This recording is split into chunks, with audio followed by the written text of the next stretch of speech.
He seemed like the perfect catch. Tall, clean-cut, and strikingly handsome, with sandy blonde hair and boyish features that leaned more toward Ivy League charm than criminal intent. Philip Markoff was the type of man who made parents proud and strangers envious. He had brains, discipline, ambition. A second-year medical student at the prestigious Boston University School of Medicine, he was engaged to a beautiful woman from a well-off family. They had plans to marry that summer, in a carefully planned ceremony, complete with engraved invitations and a wedding registry filled with tasteful furniture and high thread count sheets. No one suspected a thing that he lived with his fiancée, Megan McAllister, in a luxury high-rise apartment in Quincy, Massachusetts. From the outside, their life looked picture-perfect. She was finishing a degree in healthcare administration. He was on the road to becoming a doctor. Together, they went on trips, exchanged affectionate texts, smiled in their photos. But behind that smile, behind those bright eyes and crisp white coats, something was unraveling. It began online. Quietly, an itch in the back of his mind that grew into a need. Craigslist had a section for erotic services. Massage, domination, companionship. The ads were often vague but suggestive enough. Philip started browsing, then replying, then plotting. On April 10th, 2009, a 29-year-old woman named Tricia Leffler posted an ad under the erotic services section of Craigslist. She was a Las Vegas native living in Boston, using sex work to make ends meet. She was careful, always, conducting meetings in public hotels, always texting friends before and after. At 10 a.m. that morning, she checked into a room at the Westin Copley Place, a posh hotel in the heart of Boston. Around 10:30 a.m., a clean-cut man in khakis and a baseball cap knocked on her door. He said he was responding to the ad. Tricia wasn't alarmed. He looked like a college student, maybe someone studying finance or law. She let him in. Within minutes, the situation shifted. He pulled a black handgun from his waistband. Calmly, methodically, he tied her up with zip ties, gagged her with a cloth, and ransacked her room. He took her debit card, her phone, a small amount of cash, and vanished. Before leaving, he looked her in the eye and warned, "Don't scream. Count to 200 before you move." Tricia lay frozen for minutes after the door closed. When she finally worked her hands free, she called hotel security. Police arrived. Surveillance footage showed the man entering and exiting the elevator, his face partially obscured by the cap. But it wasn't enough. There was no name, no clear identity. 3 days later, the killer struck again. This time, it ended in blood. On April 14th, 2009, Jaleesa Brisman, a 25-year-old aspiring model and part-time masseuse, arranged a meeting with a client through Craigslist. She was working out of the Marriott Copley Place, less than half a mile from the Westin where Tricia had been attacked. She texted a friend around 9:30 p.m. to confirm she had arrived. Moments later, guests on the floor reported hearing loud bangs. A maid found her body outside her hotel room door. She had been bludgeoned with a pistol and shot multiple times in the chest. There were no defensive wounds. No sign of a struggle, just a flash of violence. A beautiful woman, dead in a hallway, her eyes still open. The hotel surveillance footage once again captured a man entering and exiting the building. Same baseball cap, same slouched walk. The police connected the dots instantly. This wasn't a random act. This was a pattern. A man was targeting sex workers through Craigslist, entering their hotel rooms, and leaving chaos in his wake. And they feared he wasn't done. The media jumped on it immediately. Headlines screamed, "Craigslist Killer on the loose." News anchors warned women to stay vigilant. Police departments across the country urged sex workers to be cautious. Internet forums exploded with speculation. Who was this man? A serial killer? A thrill seeker? Or just someone playing a game no one understood? Then came the break. A woman in Rhode Island reported an eerily similar incident. She'd arranged a Craigslist meeting with a man for a massage session at a Holiday Inn in Warwick. He had arrived, wearing the same clothes described in Boston. But something felt off. He asked too many questions. He fidgeted. She excused herself to the bathroom and texted a friend. When she came out, the man was gone. The hotel had cameras. Police pulled the footage. The man's image was clearer this time. He had made the mistake of using a traceable IP address to respond to the ad. Investigators tracked it. It led them straight to a Boston University medical student named Philip Markoff. The name shocked everyone that he didn't fit the profile. He had no criminal record, no history of violence. Friends described him as polite, brilliant, even shy. Professors praised his academic performance. His fiancée, Megan, told reporters. He was gentle and loving. "There's no way he could have done this," she insisted. "You've got the wrong person." But police didn't think so. They moved quickly. On April 20th, just 6 days after Jaleesa Brisman's murder, officers arrested Markoff during a traffic stop on Interstate 95. He and Megan were on their way to Foxwoods Casino in Connecticut. It was supposed to be a getaway weekend. Instead, he was pulled from the car, handcuffed, and taken into custody. Megan sat frozen in the passenger seat, her world cracking open. The search of their apartment revealed everything. Zip ties, duct tape, a semi-automatic handgun hidden inside a hollowed-out copy of Grey's Anatomy, underwear stolen from victims, disposable cell phones, plastic gloves, a laptop with hundreds of deleted emails and Craigslist ad responses. Every piece fell into place. Philip Markoff wasn't just guilty. He was meticulous. In interviews, detectives described him as cold, calculating. He showed no emotion during questioning, no remorse. When confronted with evidence, he didn't flinch. When told about Jaleesa's death, he barely blinked. The media frenzy reached a fever pitch. Talk shows dissected every inch of his life. His relationship with Megan, his high school yearbook photos, his college habits. CNN dubbed him the Craigslist Killer, a nickname that stuck like glue. Women across Boston panicked. Craigslist shut down its erotic services section. And Philip Markoff, once the golden boy of medicine, became the most reviled face in America. But one person still refused to believe. Megan stood by him at first. She visited him in jail. She defended him publicly. She even wore her engagement ring to court. But over time, the evidence became too heavy. Jailhouse calls showed her voice cracking. Letters revealed her confusion. Eventually, she broke off the engagement. Markoff didn't take it well.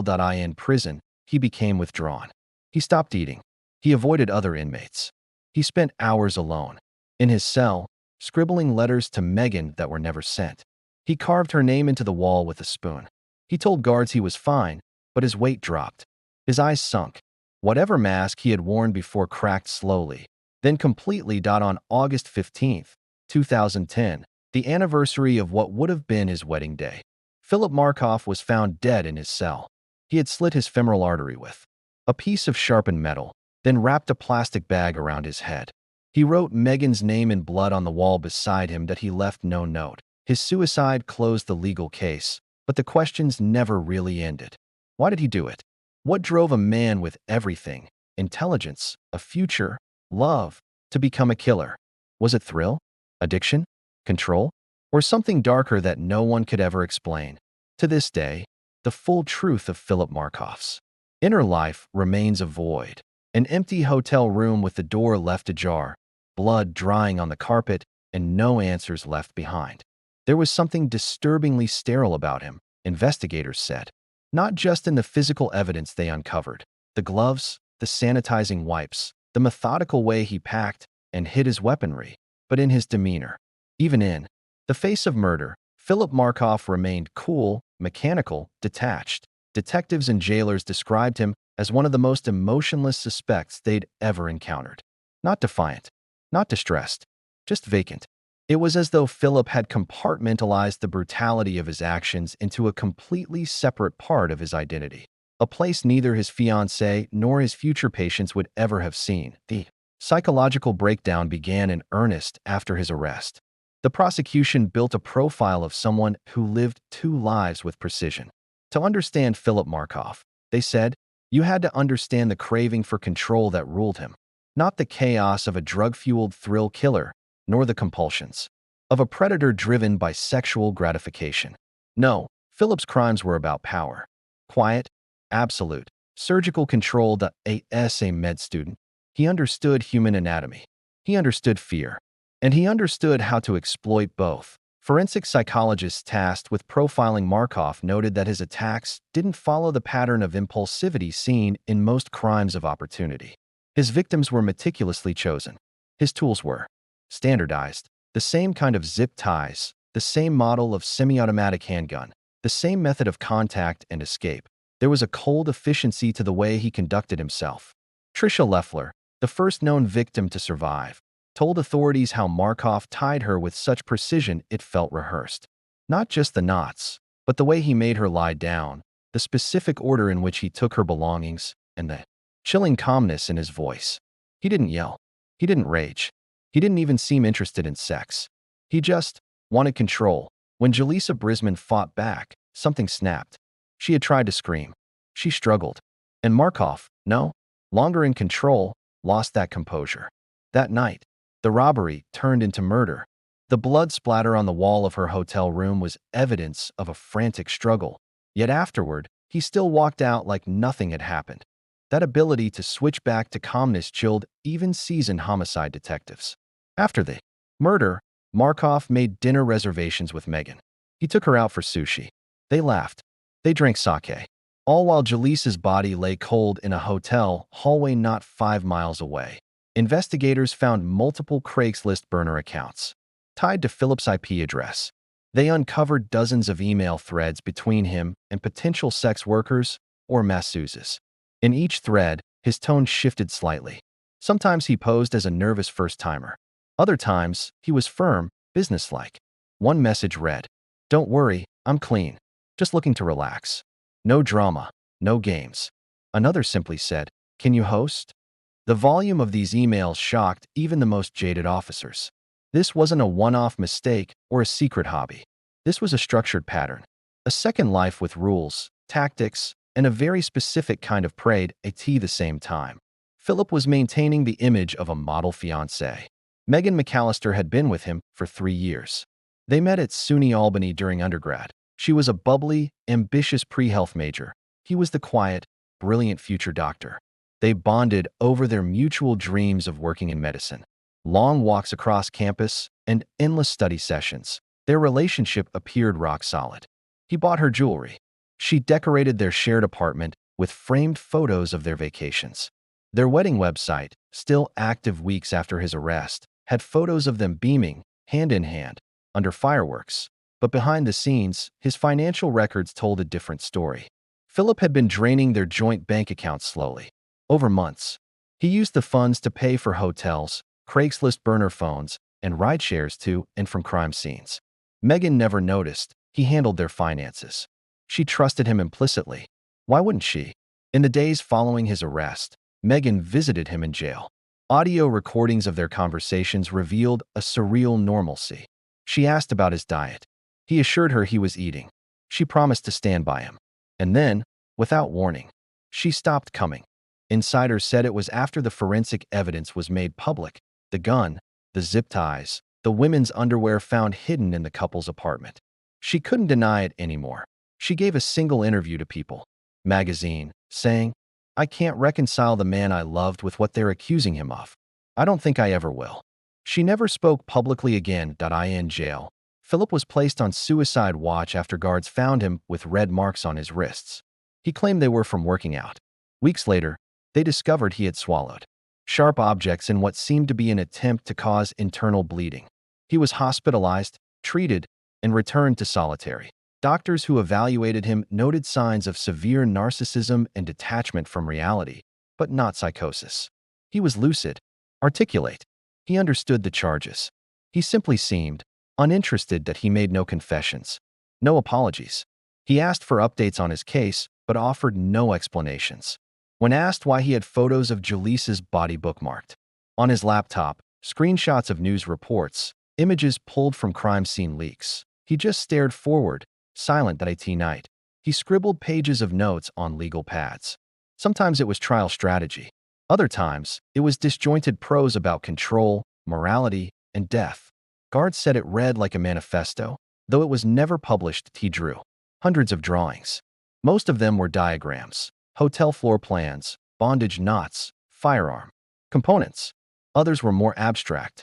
One showed a faceless man in a white coat, holding a scalpel over a heart-shaped lock. Another featured a blindfolded woman sitting beneath the word silence, written over and over in tiny, perfect script. The most disturbing drawing was found on the wall of his cell after his suicide. It was a sketch of his own face, but Instead of eyes, there were hollow sockets filled with the words, "I never existed." August 15th, 2010. It should have been his wedding day. Instead, guards at Nashua Street Jail found Philip Markoff lying on the floor of his cell in a pool of blood. He had used a razor blade hidden inside a ballpoint pen. First, he sliced deep into the arteries in his ankles, then his neck. Finally, he wrapped a plastic bag around his head and sealed it with gauze and tape. It was a slow, calculated death.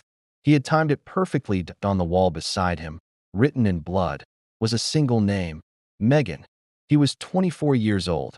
The news of his death rattled the families of his victims. Julissa Brisman's mother wept on camera, saying, "He took my daughter. And now he took away justice. He got the easy way out." Others felt differently. One police detective said, "He spared the public a circus." This wasn't about answers.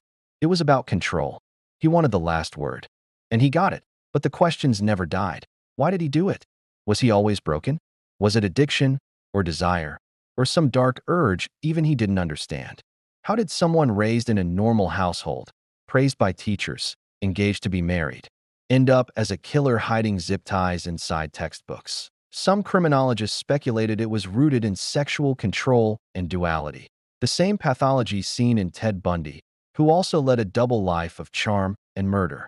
Others believed Philip was a budding psychopath whose social grooming masked deep internal fractures.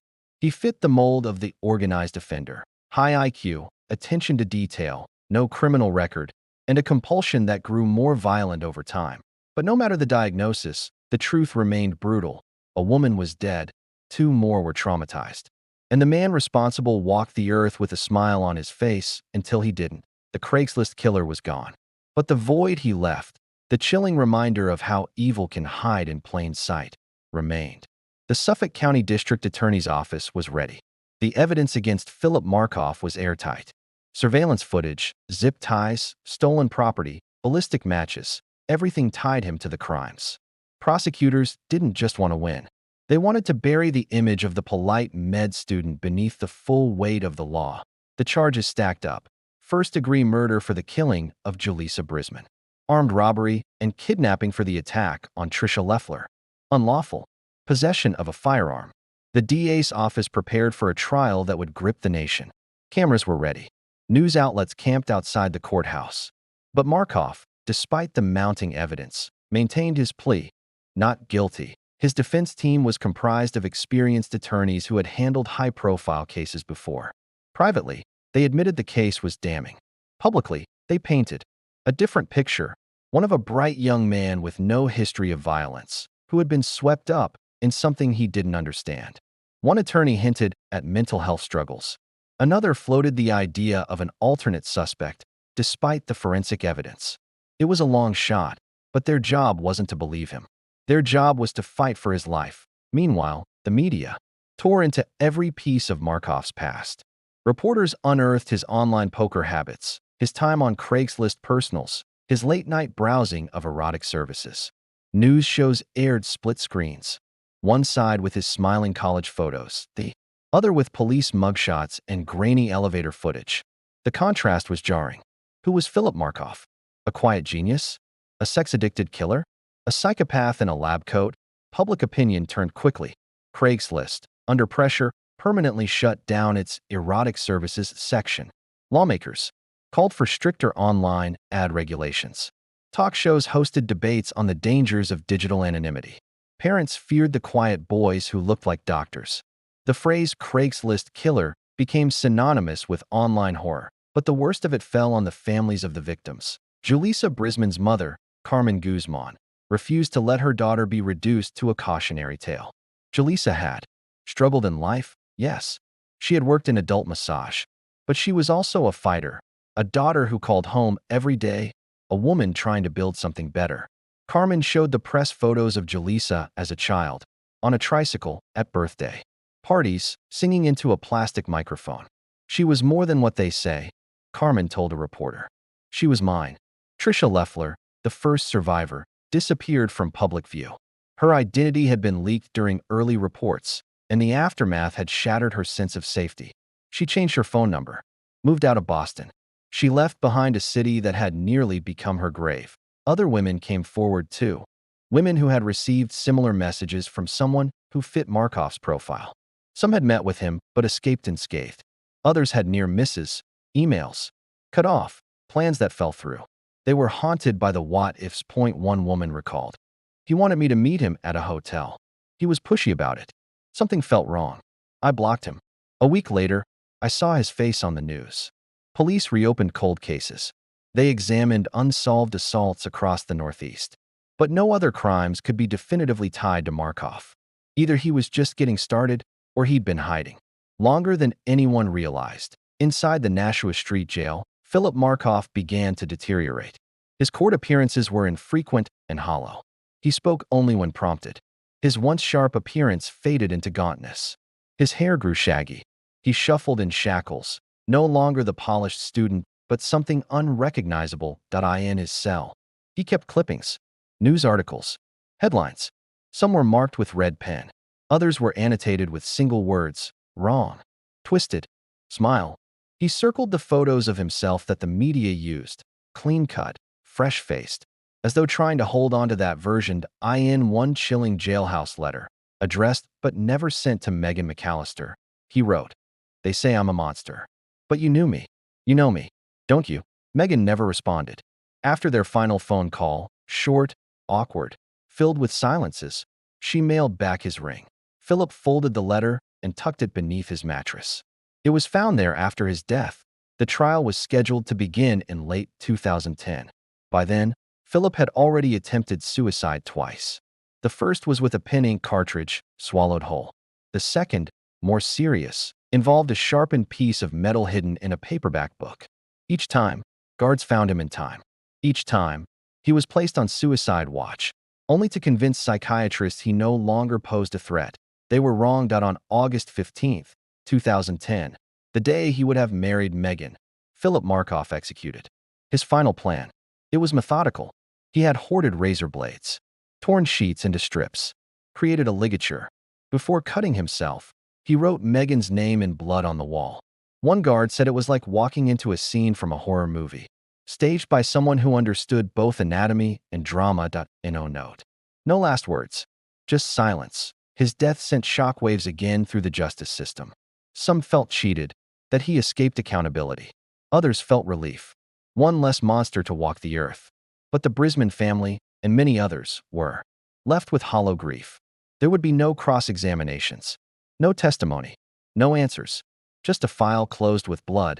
But Philip Markoff didn't disappear entirely. His online footprint became immortal.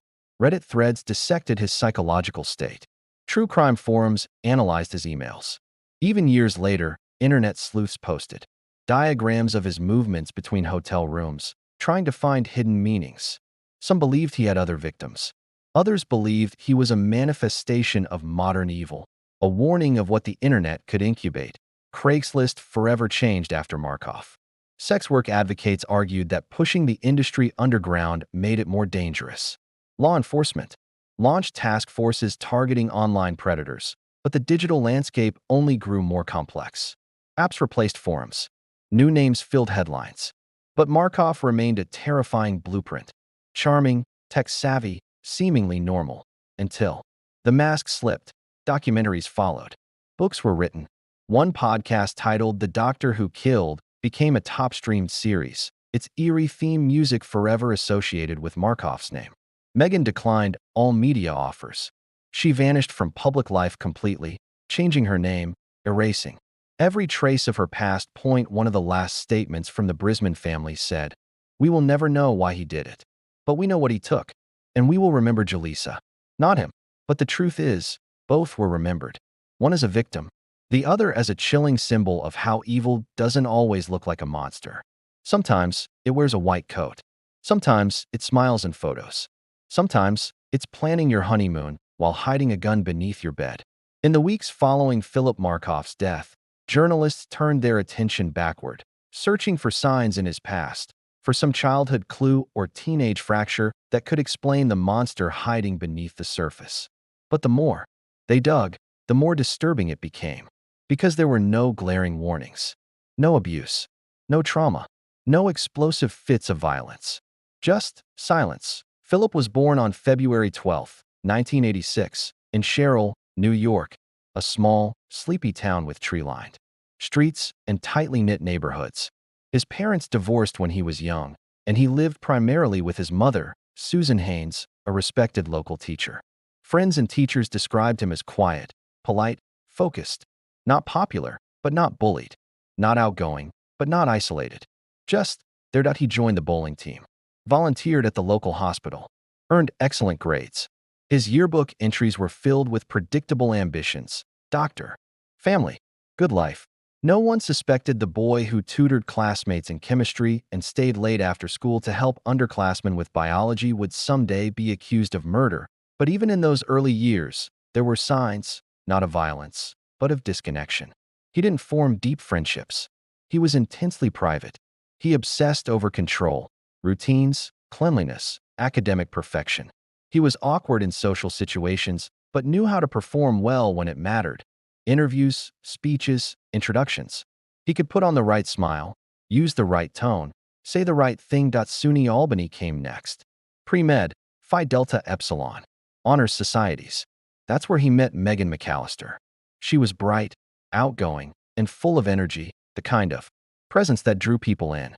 She softened his edges, smoothed the awkwardness. With her by his side, he seemed more human.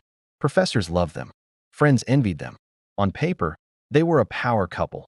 But under that paper-thin surface, Markoff was already leading a second life. Internet records revealed that as early as his sophomore year, he had begun frequenting forums for domination and roleplay. He used pseudonyms. He lurked on BDSM boards. He emailed women offering money for obedience sessions. Some women replied. Most didn't. But the urge grew. At Boston University School of Medicine, the pressure intensified.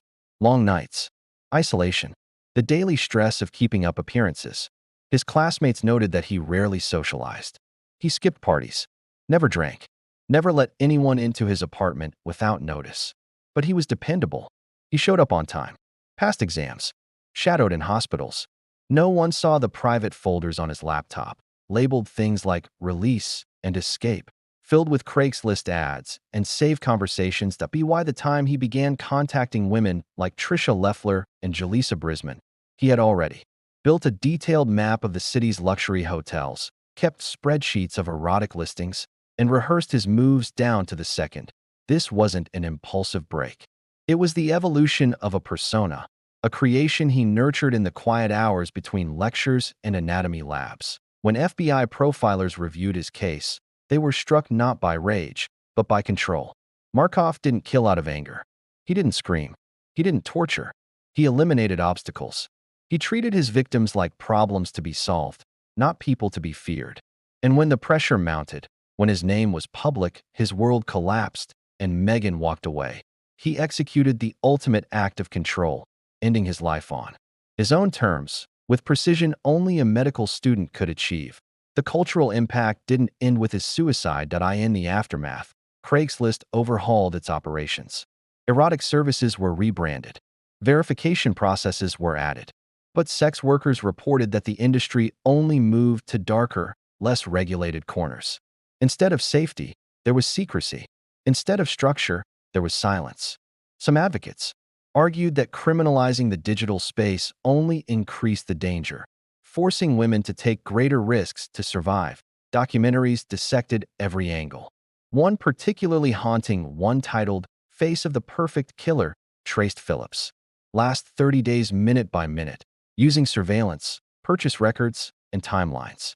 The last segment ended with the final hotel where Jaleesa was killed, the elevator door closing slowly as Markoff adjusted his baseball cap and looked directly into the camera.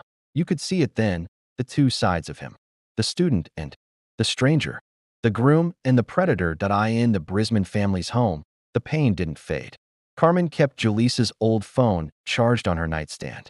Sometimes she played voicemails just to hear her daughter's voice. She refused to be defined by the horror of Jaleesa's death.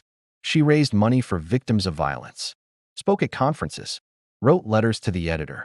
Every year, on the anniversary of Jaleesa's murder, she lit a candle on the steps of the courthouse where Philip Markoff was once set to stand trial. "He took her from me," she said. But he didn't erase her. I won't let him. Years later, a forensic psychology symposium would use the Markoff case as a study in duality, how someone can live two lives, completely parallel, with barely a thread connecting them. He didn't snap. He didn't spiral. He planned that in many ways. Philip Markoff is more terrifying than the stereotypical serial killer. He didn't have a signature weapon or messy pathology. He didn't mutilate. He didn't chant mantras. He simply saw an opportunity in the anonymity of the internet and took it. And just as easily, he vanished. But the question still hangs in the air. Who was Philip Markoff? Really? A monster? A broken man? A cautionary tale? Or the ghost of something more terrifying? The possibility that any face, any life, can hide something dark beneath. The answer was never written in his confession. It wasn't left in his blood on the jail cell wall. It didn't live in the crime scene photos or the chilling text logs that it lives in the silence he left behind. Before Jaleesa Brisman was a headline, she was a little girl with dimples and a scraped knee, growing up in the Bronx. She loved dancing. She wore glittery sneakers and made friendship bracelets out of yarn. In family videos, she would swirl in circles until she was dizzy, laughing until she fell. Her mother Carmen used to joke that Jaleesa had too much spirit for one house. That spirit would carry her through some of life's darkest turns. She wasn't a saint, but she wasn't a statistic either. She struggled in high school, but pushed herself to earn a massage therapy certification. She worked odd jobs, waitressing, bartending, spa work, trying to find her path. In New York, she wrote poetry in the margins of her sketchbooks. She dyed her hair purple for 2 months just because she could. She had dreams of opening her own salon one day. When she moved to Boston in 2009, it was supposed to be temporary. She wanted space, a reset. She told her mom it was just a short hustle before the big leap. Craigslist was quick cash, and hotel sessions offered her a level of control. She was cautious, careful. She had backup plans. She carried pepper spray. But none of that mattered. On April 14th, she died in the hallway of the Marriott Copley Place, bleeding out behind a fire exit door. The staff who found her couldn't recognize her at first. The coroner later said she didn't die instantly, that she had fought, that she had been strong. That broke Carmen more than anything. I always told her she was strong, but I never meant for this. At her funeral, over 300 people came. Friends from school, massage clients, family from the Dominican Republic. Someone read one of Jaleesa's poems out loud. We all pretend we're safe, behind doors and glass and silence. But monsters don't knock. They already have the key. No one in the crowd could have known that the man responsible, Philip Markoff, was watching coverage from his cell, staring into the flickering TV, emotionless. After his death, the online world split. Some corners, especially dark message boards and true crime fandoms, turned him into a grotesque legend. Nicknames like the Med School Butcher and the Face of Craigslist surfaced in memes and threads. People dissected the way he held his phone in elevator footage. They freeze-framed his smile walking past hotel lobbies. YouTube videos with chilling music titles like "The Killer with the Cleanest Hands" racked up millions of views. Others pushed back. Survivors of abuse, advocates for sex workers, former escort forum members who shared their own close calls. For them, this wasn't entertainment. It was trauma repeated. That Jaleesa's mother made it her mission to change that narrative. She reached out to other families of women who had been hurt or killed by clients. She appeared at conferences, gave testimony at digital safety hearings, and founded the Jaleesa Brisman Foundation, advocating for safer environments and online protections for women in the adult service industry. The foundation never became global. It wasn't a multi-million-dollar charity, but it helped real women. And that's what Jaleesa would have wanted. She was always pulling someone off the floor, Carmen said. She hated to see people cry. She'd sit next to you and wait until you could breathe again. Years later, one of the most haunting things to surface was a screenshot, taken from the archived wedding website of Philip Markoff and Megan McAllister. It had been taken down, of course, but internet sleuths had already backed it up. It featured a photo. The couple on a beach, smiling, the caption reading, July 11th, 2009, a day to start our forever. Except that date never came. And the beach in that image wasn't the start of forever. It was the end of an illusion. In a documentary released 10 years after Jaleesa's death, Carmen appeared in the final scene. She stood at the hotel lobby where it happened, not to protest, but to remember. The lobby had changed. New furniture, new tiles, new management, but the hallway door remained the same. She placed a single red rose by the wall and said, "I just wanted her to know I'm still here." In the end, Philip Markoff never became the serial killer he might have been. He was caught early. His spree was short. But it wasn't about body count. It was about deception. About the sick truth that the most dangerous people often look exactly like the ones we trust. That he never yelled, never stalked, never raved. He planned. He smiled. He held the door open for strangers. He memorized medical textbooks by heart, then used that knowledge to end a life. What makes his story stick isn't just the horror. It's the normalcy that he could have been your classmate, your lab partner, your daughter's boyfriend. And that is what chills people years later. Not what was done, but who did it. In today's world of online anonymity, profile pics, and curated digital lives, the line between safety and danger has blurred even more. We don't know who's behind the screen, and we don't always recognize the monster. Until the door closes, Philip Markoff is gone. But somewhere, in cached pages and ghosted inboxes, his shadow remains. Not because of who he was, but because of how long he went unnoticed.